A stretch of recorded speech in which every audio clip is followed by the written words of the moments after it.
Hello students. तो student शुरू करते हैं हम अपनी आज की क्लास। हमने अपने कल के वीडियो लेक्चर में अकाउंटिंग का मीनिंग और उसके फीचर्स जो हैं वो अंडरस्टैंड किए थे, और आज का जो टॉपिक है हमारा वो है objective of accounting, advantages of accounting और लिमिटेशंस ऑफ अकाउंटिंग। तो सबसे पहले हम ऑब्जेक्टिव्स ऑफ अकाउंटिंग को समझते हैं। तो जो फर्स्ट हमारा ऑब्जेक्टिव है वो क्या है, हम क्यों अकाउंटिंग करते हैं?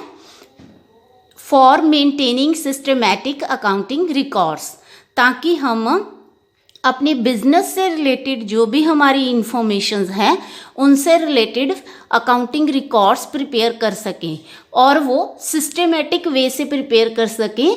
इसी वजह से हम अकाउंटिंग करते हैं, और ये सिस्टमैटिक रिकॉर्ड्स हमारे लिए कई बार लीगल रिक्वायरमेंट्स को पूरा करने के लिए भी ज़रूरी होते हैं।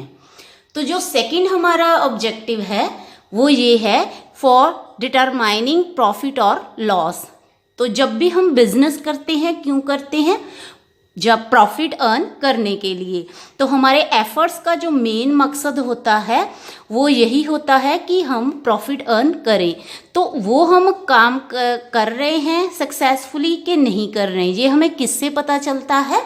अकाउंटिंग के थ्रू। तो अकाउंटिंग का जो प्रोसेस है उसमें हम जो भी काम करते हैं उसकी जो लास्ट में समरी होती है उसमें हम फाइनल अकाउंट प्रिपेयर करते हैं, जिसमें कि एक अकाउंट होता है trading and profit and loss account, जिससे हमें अपने बिजनेस के बारे में ये पता चलता है कि हम अपनी एक्टिविटीज़ के थ्रू प्रॉफिट अर्न कर रहे हैं या फिर लॉस अर्न कर रहे हैं, और ये हमारी एफिशिएंसी को भी शो करता है। तो जो हमारा नेक्स्ट ऑब्जेक्टिव है वो है डिटरमाइनिंग फाइनेंशियल पोजीशन। हम अकाउंटिंग फाइनेंशियल पोजीशन को भी समझने के लिए करते हैं। तो जब भी अकाउंटिंग प्रोसेस में हमारी समरी होती है उसमें एक बैलेंस शीट भी हम तैयार करते हैं, जिससे हमें अपने बिजनेस की फाइनेंशियल पोजीशन का पता चलता है कि वो स्ट्रॉन्ग है हमारी पोजीशन या फिर हमारी पोजीशन जो है वो वीक है। तो जो नेक्स्ट हमारा ऑब्जेक्टिव है वो है कि ये मैनेजमेंट की बहुत ही ज़्यादा मदद करती है, क्योंकि अकाउंटिंग इंफॉर्मेशन जो हमारी होती हैं वो मैनेजमेंट किस पर्पस के लिए यूज़ करता है, मैं आपके साथ थोड़े से वो पॉइंट डिस्कस करती हूँ। जो भी अकाउंटिंग इंफॉर्मेशन होती है उसके थ्रू जो मैनेजमेंट होती है वो अपने फ्यूचर के लिए प्लानिंग करती है, फोरकास्ट करती है, पॉलिसीज बनाती है, और फिर अपनी जो वर्किंग होती है उसको कंट्रोल करती है, और एफिशिएंट बनाने के लिए नए नए प्लान्स वो प्लान करती है। तो इस तरीके से जो मैनेजमेंट है उसके लिए ये अकाउंटिंग इंफॉर्मेशन बहुत ही ज़्यादा यूज़फुल होती हैं अपनी वर्किंग को एफिशिएंटली करने के लिए। तो नेक्स्ट जो हमारा ऑब्जेक्टिव है वो है for providing accounting information to the users. ये अकाउंटिंग इंफॉर्मेशन काफ़ी सारे यूज़र्स के लिए बहुत ही इम्पॉर्टेंट होती हैं। ये यूज़र्स इंटरनल भी हो सकते हैं बिजनेस से रिलेटेड, और बिजनेस से जो नहीं रिलेटेड डायरेक्टली एक्सटर्नल यूज़र्स भी हो सकते हैं। तो इनके बारे में हमारा नेक्स्ट टॉपिक है, उसमें हम ज़्यादा अच्छे से डिस्कस करेंगे। तो आप ये समझ लो कि हमारी जो अकाउंटिंग है वो हमारे लिए एक तो सिस्टमैटिक रिकॉर्ड प्रिपेयर करती है, हमें प्रॉफिट और लॉस के बारे में बताती है, हमें अपनी हमारी बिजनेस की फाइनेंशियल पोजीशन के बारे में बताती है, मैनेजमेंट की हेल्प करती है, और इसके जितने भी यूज़र्स होते हैं उनको ये इंफॉर्मेशन प्रोवाइड करके हम उनकी हेल्प करते हैं। तो ये थे हमारी ऑब्जेक्टिव्स। उसके बाद इसके फ़ायदे क्या क्या हैं अकाउंटिंग इंफॉर्मेशन के?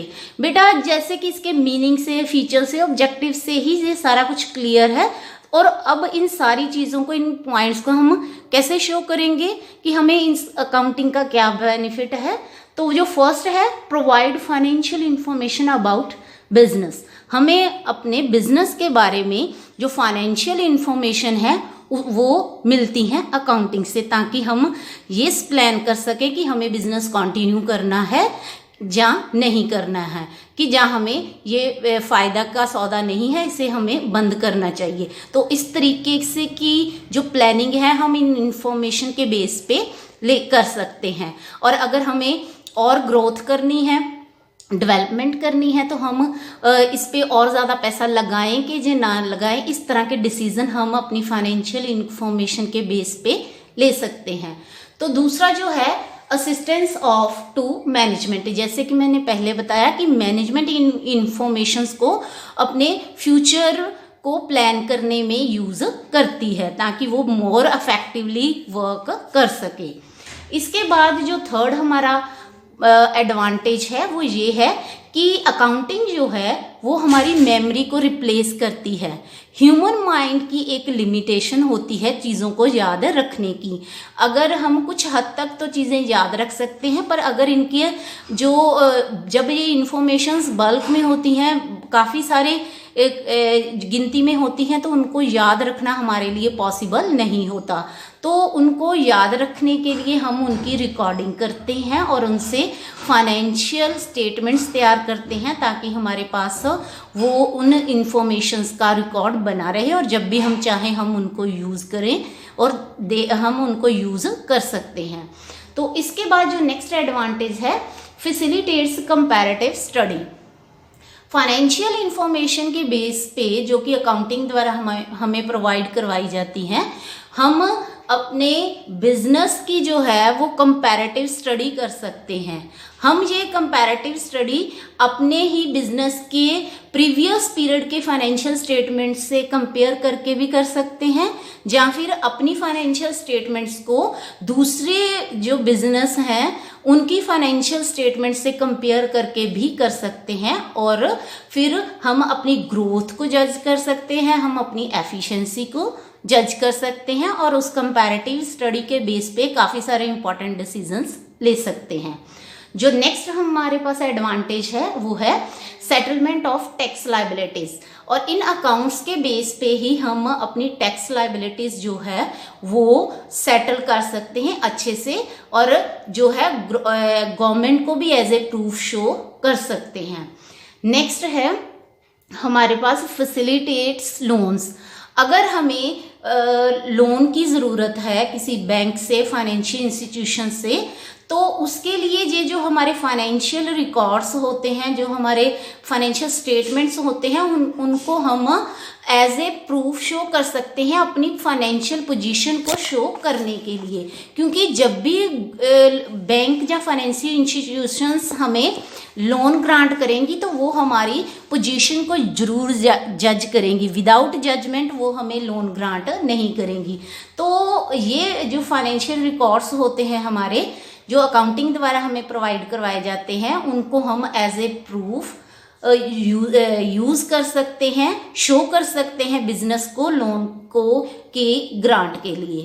तो जो नेक्स्ट हमारे पास है वो है एविडेंस इन कोर्ट। बिजनेस करते हुए अगर हमारा किसी तरीके का कोई डिस्प्यूट किसी के साथ हो जाता है तो हम इन रिकॉर्ड्स को एज ए प्रूफ कोर्ट में शो कर सकते हैं। तो ये लीगल डॉक्यूमेंट्स होते हैं तो इनको as a evidence in court हम पेश कर सकते हैं। तो नेक्स्ट जो हमारा एडवांटेज है वो है फैसिलिटेट्स सेल ऑफ बिजनेस। तो अगर मान लो कि आप इंटरेस्टेड नहीं ही हैं अपना बिजनेस कंटिन्यू करने में, आप चाहते हो कि मैं अपना बिजनेस बंद कर दूं, आप जो अपना जितना भी सेटअप है अपने बिजनेस का, जितना भी आपने अब तक की वेल्थ क्रिएट की है उसको आप सेल करना चाहो, तो इन जो फाइनेंशियल स्टेटमेंट्स होती हैं अकाउंटिंग द्वारा जो बनाई जाती हैं उनके बेसिस पे आप अपनी सेल वैल्यू सेट कर सकते हो। और जब भी कोई बायर उसको खरीदना चाहेगा तो वो आपकी फाइनेंशियल स्टेटमेंट्स को जज करने के बाद ही उनको खरीदने के लिए तैयार होगा, ताकि वो एस्टिमेट लगा सके कि जो आप वैल्यू मुझे दे रहे हो वो इस उतनी वैल्यू का बिजनेस है भी या नहीं भी। तो फाइनेंशियल जो स्टेटमेंट्स होती हैं वो इस केस में बहुत ज़्यादा आपकी हेल्प करती हैं। तो इस तरह अकाउंटिंग के हमें बहुत सारे बेनिफिट्स होते हैं।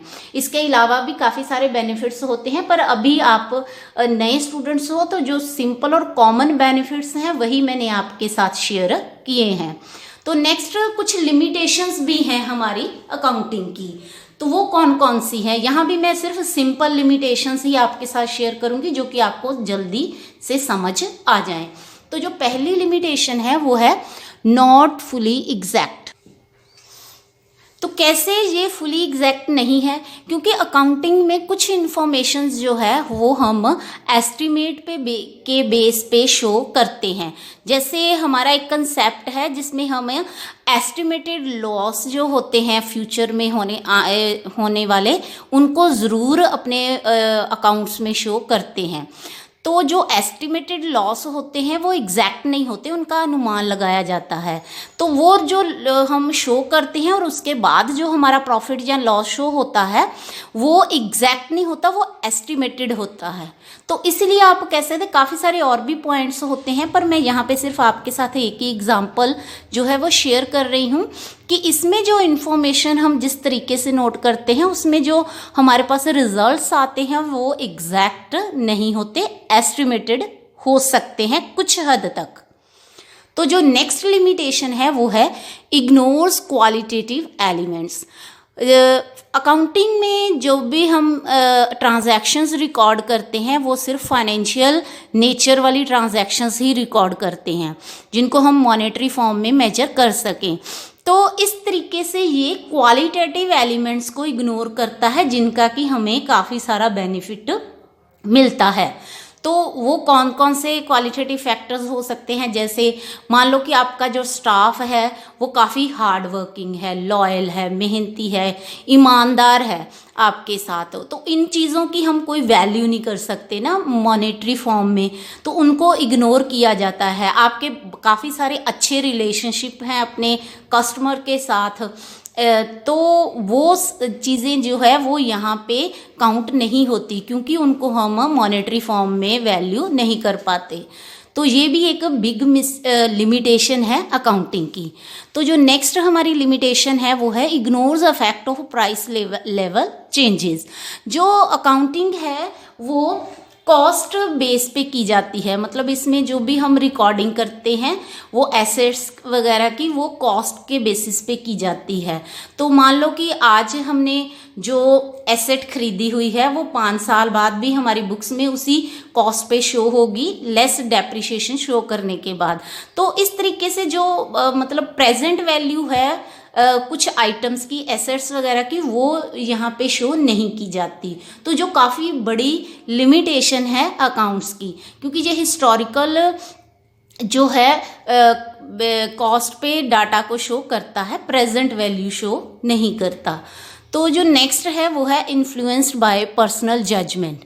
अकाउंटिंग में काफ़ी सारी ट्रीटमेंट्स में हमारे पास अल्टरनेटिव होते हैं, तो ये एक अकाउंटेंट की पर्सनल जजमेंट पे डिपेंड करता है कि वो उन अल्टरनेटिव में से कौन सा अल्टरनेट सेलेक्ट करता है। तो डिफरेंट अल्टरनेटिव होने के कारण जो फिर रिजल्ट है वो अफेक्टेड हो जाता है अगर आप उनमें से कोई एक सेलेक्ट करते हो। तो इस तरीके से जो हमारी रिजल्ट होते हैं वो पर्सनल जजमेंट से भी अफेक्टेड होते हैं। तो इस वजह से ये भी एक बड़ी लिमिटेशन है। तो नेक्स्ट जो है वो है may lead to window dressing. Window dressing का मतलब होता है कि अपनी जो पोजीशन है उसको आपने रियल पोजीशन को छुपा लेना और बेटर पोजीशन शो करना अकाउंट्स में। तो ये काफ़ी ज़बरदस्त जो है वो लिमिटेशन है कि ये इसकी पॉसिबिलिटीज़ काफ़ी हैं। बिजनेस होल्डर्स क्या करते हैं कि अपनी अच्छी रेपुटेशन मार्केट में बनाने के लिए अपनी जो बेटर पोजीशन होती है, अच्छी वाली पोजीशन होती है, उसको अपने फाइनेंशियल स्टेटमेंट्स के थ्रू जो है वो शो करते हैं, तो ताकि उनको मार्केट में उसका बेनिफिट मिल सके, जबकि एग्जैक्टली वो पोजीशन नहीं होती। तो इस टाइप की जो फ्रॉड है, इस टाइप की जो मिसलीडिंग है, उसको हम बोलते हैं विंडो ड्रेसिंग। तो नेक्स्ट जो है अनरियलिस्टिक इन्फॉर्मेशन। कुछ इन्फॉर्मेशन अकाउंटिंग में ऐसी भी होती हैं जो कि अनरियलिस्टिक होती हैं।